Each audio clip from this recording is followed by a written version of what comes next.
poursuivre le dialogue. Vous êtes d'accord avec cela? Je vous ai dit que pour moi, ce sont des otages. On a libéré une partie des otages. Il faut libérer les autres otages. Parce que il faut comprendre le problème anglophone. Il faut que quelqu'un réussisse à m'expliquer, à moi, avocat, juriste, qu'on arrête quelqu'un à Bamenda et que ce n'est pas la première fois. On va le mettre à Yaoundé, à Kondengui, pour le juger à Yaoundé. Vous l'avez arrêté au lieu de l'infraction. Il y a une justice à Bamenda. Il y a un tribunal de première, un tribunal de grande instance, un tribunal, la cour d'appel est là. On commence par là. Vous enlevez les gens là où ils ont commis l'infraction, vous les amenez. Je dis que ce sont des otages. Et ce n'est pas la première fois. Chacun se souvient, il y a quelque temps, on avait arrêté les Sama Francis et un autre groupe dans les années 90 et on les avait toujours amenés à Yaoundé. Donc, Yaoundé considère que Bamenda, c'est un territoire étranger. Et donc, de ce point de vue, les manifestants sont en train de dire une chose qui m'a apparu fondamentale. Libérez d'abord les otages. Bon, ils ont dit les prisonniers. Libérez d'abord les prisonniers et on pourra s'entendre, on pourra discuter. Mais en réalité, ce sont des otages qui sont là pour faire monter les enchères.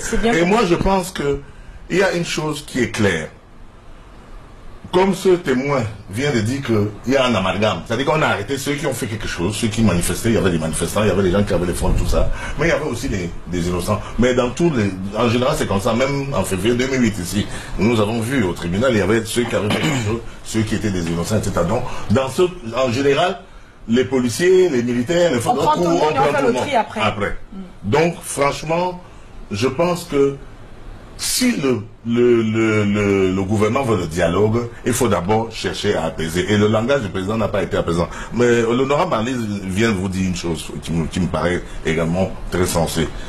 Je crois qu'il y a eu un amalgame. Il y a ceux qui demandent la sécession. Il y a ceux qui demandent le fédéralisme. Il y a ceux qui sont pour la décentralisation. Il y a ceux qui demandent simplement qu'on les respecte. Il y a ceux qui protestent contre l'assimilation de la zone anglophone. Maintenant, il y a ceux qui sont des syndicalistes, qui sont des professionnels, qui demandent des corporatistes les corporatistes qui demandent l'amélioration. Donc, il ne faut pas tout mélanger. Maintenant, en mélangeant tout, et nous avons vu un député anglophone qui a parlé à l'Assemblée nationale, on en arrive à donner plus d'acteurs de la sécession.